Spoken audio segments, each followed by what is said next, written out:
Alright mga ka-Vertusio, Merry Christmas at syempre, advance Happy New Year na rin sa inyong lahat. Lalo na sa mga walang sawang nanonood po sa aking mga content, sa aking mga updates, sa aking mga trivia na binibigay ko po sa inyo, yung mga nag-aalok po sa akin ng coins, yung mga from time to time, nagbibigay din po sa akin at nag-sponsor ng mga coins na gusto po nilang ipabenta sa iba. Merry Christmas sa inyo. At syempre, manigong bagong taon para sa inyong lahat. Gusto ko lang pong sabihin sa inyo, i-spill out na namin po itong plano namin sa grupo na gagawin po namin next year para naman po ay maabangan ninyo kami sa mga lugar na pupuntahan po namin. Okay po? Kung ano man ang sekretong ito regarding sa coins to, syempre, ito yung mga gagawin namin next year. Abangan lang dito sa Vertu Show! Yeah.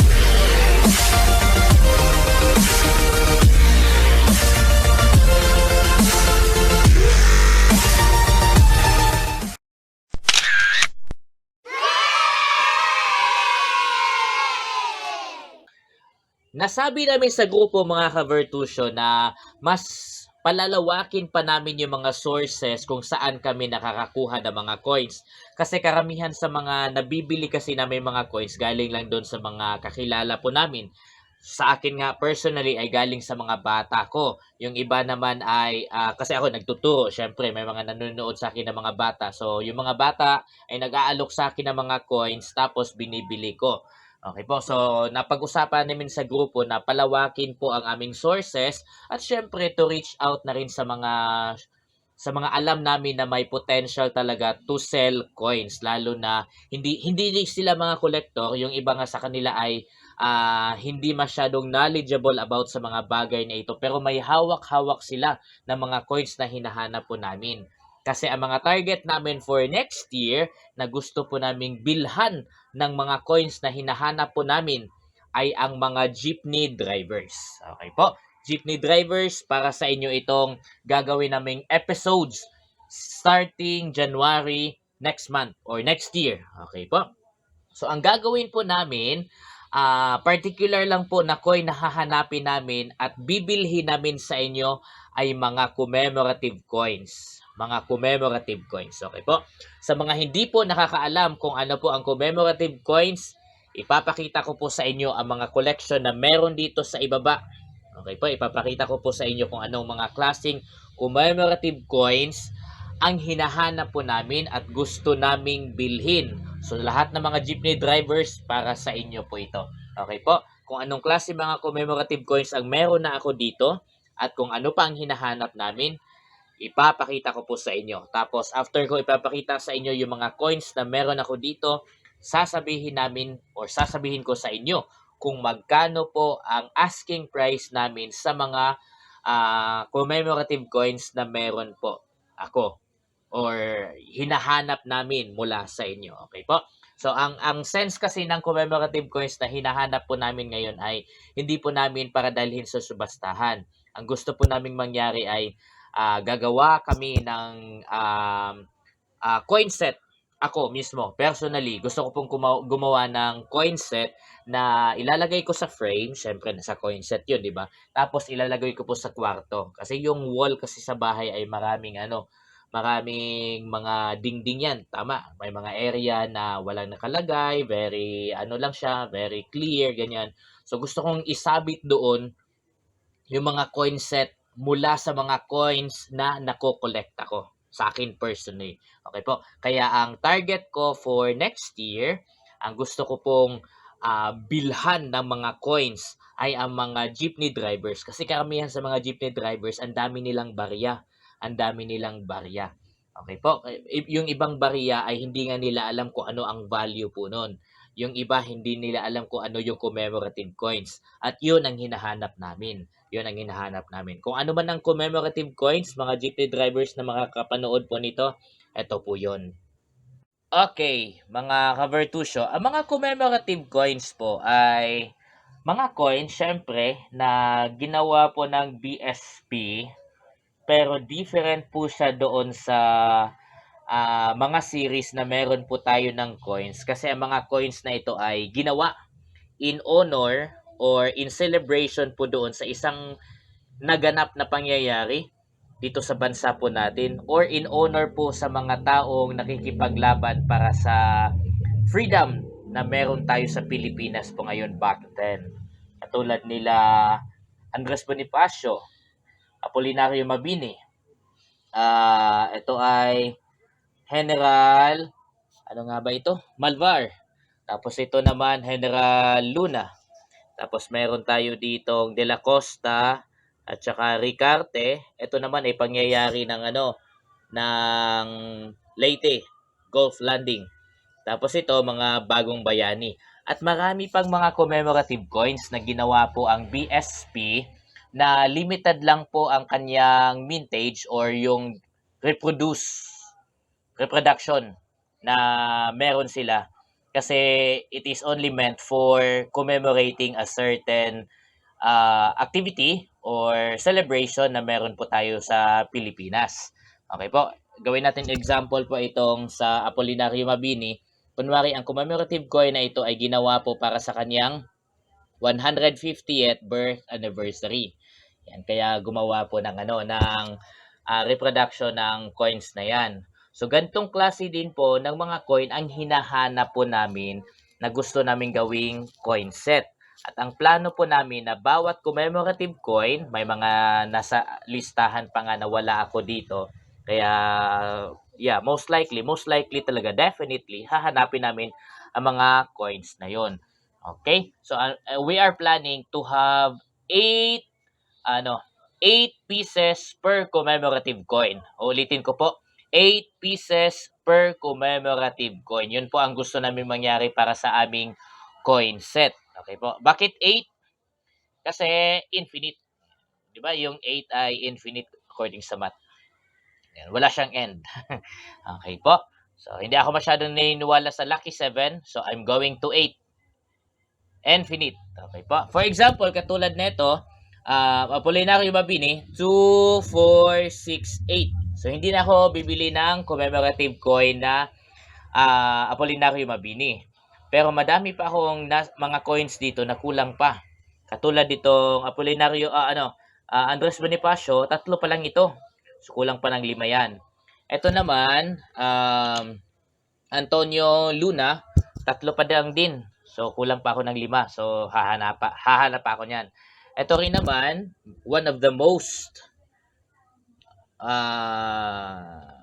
coin na hirap ng hanapin, the rarest coin na hanapin na commemorative coin itong Miguel Malvar. And fortunately, meron po akong 3, kulang din ng 5. Ito naman, itong coin naman na nandito, meron akong 4. Ito ay ASEAN 50, 2017. Itong coin na yan. So, kulang pa ako ng 4 din dyan. Tapos, meron ako dito na Leyte, Gulf Landing. Meron akong 6. So, kulang pa ako ng 2 sa coin na yan. Okay po. Tapos, meron ako dito na Bagong Bayani. Bagong Bayani po yan. 2 pa lang. So, kulang pa ako ng 6. Tapos, syempre, may mga commemorative coin pa ako dito na pa isa-isa lang, fortunately. Fortunately, may isa ako. Katulad nito kay De La Costa. Itong kay De La Costa, isa lang meron talaga ako. Tapos dito naman kay Artemio Ricarte, isa lang din lang meron ako. So marami pa talagang kulang. Meron pang mga commemorative coin about Rizal, which is wala ako noon. At marami pang mga commemorative coins na kulang pa talaga ang aking mga collection. Kaya sa mga driver po, na meron po mga coins at meron kayong mga ganito, ihanda nyo po. Kasi yun po ang target namin next time. So, pupunta kami sa mga jeep po ninyo. Tapos, we will be asking if you have commemorative coins na katulad po nitong pinapakita ko po sa inyo sa video. Tapos, let's have a deal. Kung pwede man naming bilhin sa inyo. Ako personally, mga Virtusio, ay very fan po talaga ako of collecting commemorative coins. Kasi ang mga commemorative coins kasi mga Virtusio ay hindi po taon-taon na nire-release po sa atin ng Bangko Sentral ng Pilipinas. Hindi po katulad sa ibang mga coin po natin na from time to time nagre-release po ng mga mintages ang BSP. Ito po kasi ay kaya nga ang tawag nga po ay commemorative coin. Talagang ginawa lang siya in a particular date para sa isang particular na celebration din po or commemoration. Kaya nga siya tinawag na commemorative coin. Kaya very fun po talaga kasi syempre iba yung design. Kakaiba yung design. Okay po? Most of these commemorative coins mga ka-Vertusio ay may face value na same lang din sa mga coins na nire-release sa atin regularly with the series galing sa BSP katulad nito. Itong commemorative coin ni Juan Luna ay may face value na 10 piso. So kung ibili mo po ito ng gulay worth 10 pesos, so this can be used. Kasi 10 peso lang talaga ang market value po nito or ang face value po nito. Pero syempre, sa amin ng mga kolektor na nais pong mag-ipon at syempre gumawa ng design sa bahay gamit ang mga coins. Yung iba nga sa amin, katulad ng last year, yung pinsan ko ay kinasal, which is a collector also of coins. Kaya ang binigay namin bilang regalo ay commemorative coin. At ang commemorative coin na yun, kung hindi ako nagkakamali, ay Bagong Bayani. Bagong Bayani ba? O di kaya ano? Basta either Bagong Bayani or Leyte Gulf Landing. Yun yung 8 piraso na niregalo namin sa kanya. So, 'di ba? So, 'yun ang hinanap namin para sa kanya kasi siya nga ay collector. At syempre, yung saya, 'di ba? Kahit na hindi man 'yun pera or pera pala 'yun literally. I mean, hindi man siya malaking pera, hindi man siya magarang bagay na binigay namin sa kanya, pero being her as a collector at gusto din magkaroon ng coins tapos niregaluhan namin ang gusto niya magkaroon na commemorative coin ay sobrang saya na po yun sa kanya. Syempre naman, syempre naman. Kaya hindi natin alam talaga ang desire ng isang collector. For me, ako gusto ko magkaroon ng mga design sa bahay namin doon sa bahay namin doon ng mga collected commemorative coins. Okay po, collected commemorative coins. Yun po ang gusto kong ilagay sa dingding na meron po kami. Okay po. Kaya yung mga commemorative coins na nakita po ninyo dito na collection ko personally, kulang pa talaga. Marami pa ang kulang. Kaya mga jeepney drivers, makikiusap ako sa inyo. Gawin nating particular ito kung saan banda. Yung mga biyaheng Visayas, yun ang gusto kong puntahan una. Biyaheng Visayas. Time to time, pupunta ako sa inyo, makikisakay ako sa jeep po ninyo. Tapos please, sorry kung makakaabala man, pero ang nais ko lang naman ay bumili ng inyong mga coins. So habang nagbabiyahe po kayo, nagbablog naman ako.